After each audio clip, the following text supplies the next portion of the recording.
জামা শেষ করলাম, এই যে জামা হয়ে গেছে। এখন কত বাজে? রাত রাত এখন 9:54। 9:54 বাজে। আজকে ঈদ, মানে ঈদুল আজহা 2024। তো 9:44, 54 না 44? 54। 54 বাজে, মানে 10টা বাজে কাছাকাছি। তো এই সময় আমরা, হ্যাঁ, এক কালার কি নেভি কালার কাপড় হবে? দেখতে হবে। কোলবালিশের কভার দরকার।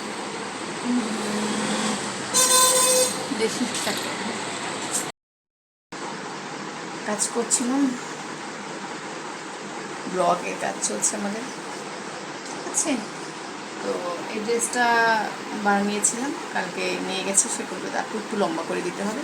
কাস্টমার অনেক সময় অনেক কিছু কেনে আমাদের কাছ থেকে, আবার রিটার্ন অনেক সময় নিয়ে আসে যে আপু আমার একটু সমস্যা আছে, যে আমি ভেবেছিলাম এটা একটু বড় হবে কিন্তু হয়নি, আর একটু লম্বা করে দাও। তো আমার এই পর্যন্ত ছিল, তো নিচে আমি একটু কুচি করে দিয়েছি। আর পেছনে একটু পরতে টাইট হয়, বাচ্চা যেহেতু ছোটো 3 মাসের বাচ্চা, তো তো হাত দিয়ে টেনে নেবো, মাথা থেকে একটা কাপড় পরতে পারবে না, না বুক খোলা রাখতে হবে। তো সেই হিসাবে আমি এটা খোলা রেখেছি, ঠিক আছে। করতে গিয়ে 3বার বাধা সবাই এসে করি। আচ্ছা, যাই হোক, আমরা করছিলাম এই কাজ, যাচ্ছিলাম যে এটা নিয়ে কিছু একটা করি। আমরা সবসময় চাই যে ব্যতিক্রম কিছু করে কাস্টমার আমাদের কাছে ব্যতিক্রম কিছু পাক, আর যা চাহিদা দেখায় সেটা। এখন মনে করেন আমি জামাটা বিক্রি করে দিলাম, সে আমাকে 350 টাকা দিয়েছে, তা বললাম ঠিক আছে। এসে বললো আপু একটু বড় করে দাও, রাগ করলাম যে না আপনি এই টাকা দিয়েছেন, এর মধ্যে আর হবে না। এটা কিন্তু বলা যাবে না, কাস্টমারকে খুশি করার জন্য ঠিক আছে আপু আমি নিচে একটু খুঁজে কতটুকুই লাগে, একটু না হয় লস হোক ফার্স্ট টাইম, পরের বার বুঝি বলবো আপু আমি কিন্তু দিয়েছি, তখন সে কিন্তু বিবেক করবে যে না আসলেই তো সে ওইবার আমাকে বাড়িয়ে দিয়েছে, এবার একটু টাকা বাড়িয়ে দিই।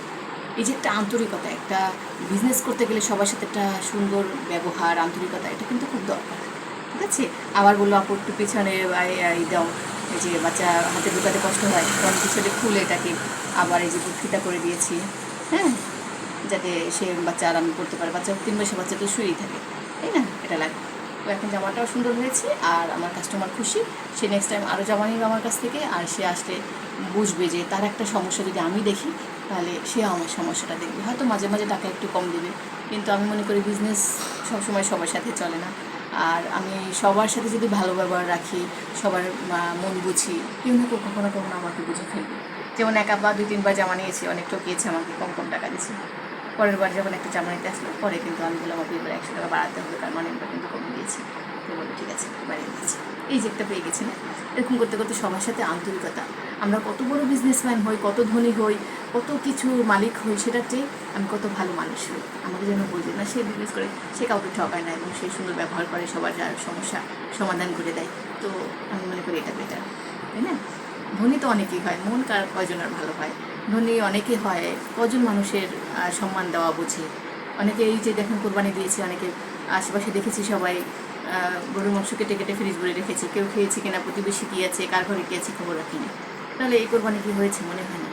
তো আমরা মনে করি যে আজকে ঈদের দিন, এখন রাত প্রায় 10টা বাজে, 10টা তো হবে না, 55 বলছিল না তখন, 10টা বেজে গেছে। হ্যাঁ 10টা বেজে গেছে। তো এখন রাত 10টা বাজে, আজকে ঈদের দিন, তাও আমরা কাজ করছি, মানুষের সেবা করছি, কারণ কালকে সকালে হয়তো বেড়াতে যাবে, আমার জামাটা দেওয়া দরকার। তো আমি ঘরের কাজ বারবার করে আসি, আবার যেহেতু কাছে অফিস আছে, আমার দূরে যেতে হয় না, তো আমি বারবার এসে যার যা সমস্যা সমাধান করে দিচ্ছি। কেউ কিছু চাইছে, আজকে আর্জেন্ট চাইছে আপু আমাকে বিকালে যাবো, সকালে অর্ডার দিয়েছি, আমি বিকালে বেড়াতে যাবো, একটা ব্লাউজ বানিয়ে দেবো, দিয়েছি। তো ওইরকম সবার সাথে আন্তরিকতা। হয়তো চাইলে আজকে ঈদের দিন হাতে মেহেদি লাগে শুয়ে থাকতে পারতাম, কিন্তু তা থাকিনি, কাজ করছি।